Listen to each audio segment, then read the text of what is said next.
Hello, my name is Ebert Nevevins, and today I'm going to be talking to you about Nintendo's mascot Mario, his meteoric rise to fame, and his latest upcoming project.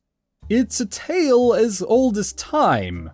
Boy meets girl, boy has a strong predilection for getting loaded, and boy inadvertently gets loaded financially.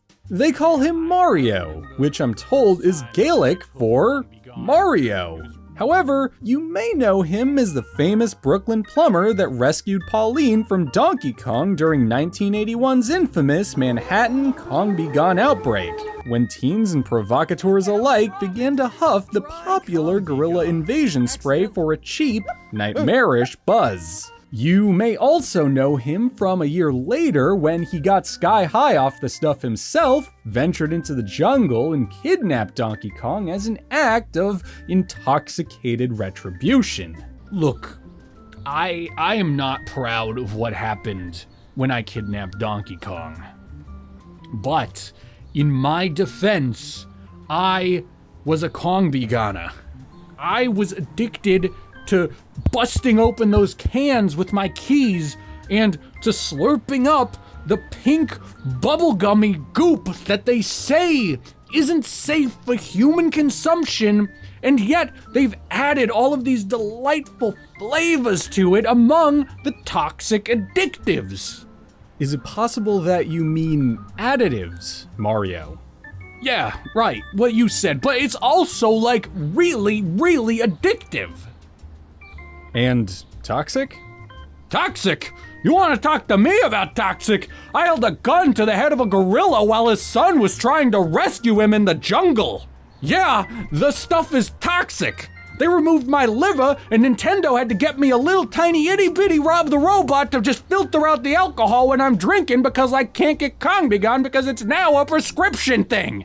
But what you don't know is that Mario's become a major investment for the folks at Nintendo, a humble toy manufacturer turned legal love hotel manager that's taken a keen interest in exploiting his exploits for arcades. You know, I got a real bone to pick with Nintendo about that thing because they really made me look like a palooka in it. They took out some big details that ended up making me look like some sort of dashing hero type when I'm just a guy with a big drug problem that got really pissed off when his girlfriend got kidnapped by a giant gorilla. And what kind of schmuck is sober and goes toe to toe against King freaking Kong? You gotta be extra stupid on something in order to do that, you know? You know what I mean, man? Yeah, I have no idea what any of that means. Yeah, you wouldn't. Freaking narc, man. You a narc?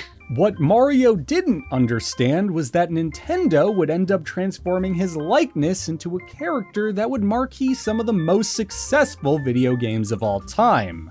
A trend they predict will continue with their latest title, Super Mario Bros.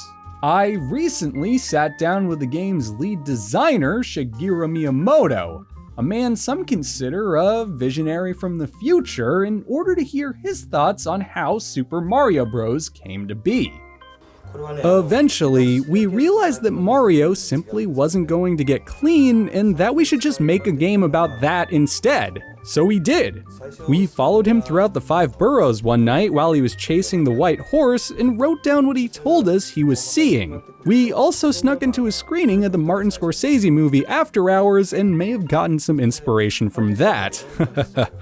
We then took those notes and combined them with elements from the incoherent ramblings he calls a draft for his memoirs and crafted a game about a superpowered plumber that's trying to rescue a princess from a dinosaur. When asked whether or not it was entirely ethical to do that with Mario's life story, Miyamoto held a literal mirror up to our face and asked whether or not this puffy news piece was also unethical. To quote the man himself, he said that we were just exploiting Mario for easy ratings on a slow news day, and followed up by asking us whether or not we were just trying to turn Mario into another Judy Garland or Britney Spears.